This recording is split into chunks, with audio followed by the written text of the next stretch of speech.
अध्याय 75। लोगों की भूख इसलिए होती है कि ऊपर वाले बहुत ज्यादा टैक्स लेते हैं, इसीलिए भूख होती है।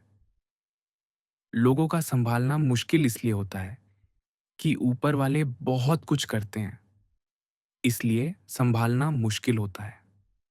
लोग मृत्यु को हल्के में लेते हैं, इसलिए क्योंकि वे जीवन को बहुत भारी बनाते हैं, इसलिए वे मृत्यु को हल्के में लेते हैं। जो जीवन में कुशल नहीं, वह जीवन से बड़ा हो जाता है।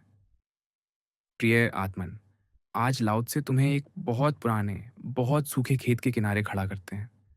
वहां जमीन फटी हुई है, अन्न का एक दाना नहीं, और दूर महल की चमक दिखाई दे रही है।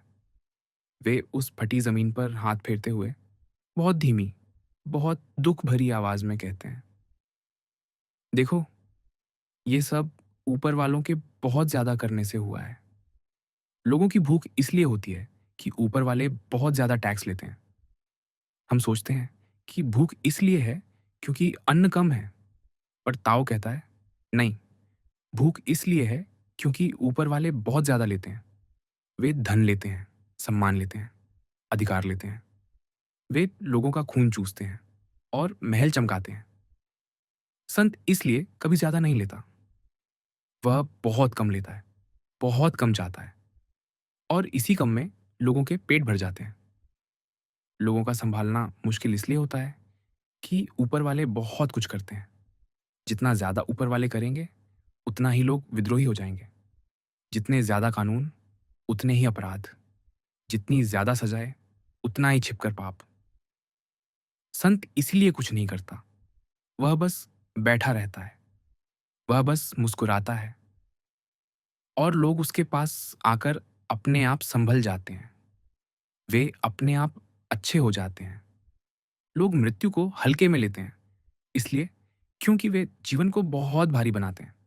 हम जीवन को इतना भारी बना लेते हैं कि मृत्यु हल्की लगने लगती है।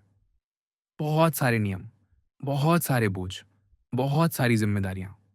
हम सुबह से रात तक दौड़ते रहते हैं, और एक दिन थककर कहते हैं, अब मर ही जाए तो अच्छा। संत जीवन को बहुत हल्का रखता है। वह बहुत कम करता है, बहुत कम चाहता है, बहुत कम बोलता है। उसका जीवन इतना हल्का होता है कि मृत्यु भी उसे छूने से डरती है। वह जीते जी इतना हल्का हो जाता है कि मृत्यु उसे लेने आती है तो उसे ढूंढ ही नहीं पाती। जो जीवन में कुशल नहीं, वह जीवन से बड़ा हो जाता है। हम जीवन में कुशल बनना चाहते हैं, बहुत कमाना, बहुत पाना, बहुत करना। पर ताओ कहता है, जो जीवन में कुछ नहीं करता, वही जीवन से बड़ा हो जाता है। वह जीवन को जीता नहीं, जीवन उसे जीने लगता है। वह जीवन का मालिक नहीं बनता, जीवन का मेहमान बन जाता है। और मेहमान कभी थकता नहीं, मेहमान हमेशा ताज़ा रहता है, मेहमान हमेशा मुस्कुराता रहता है।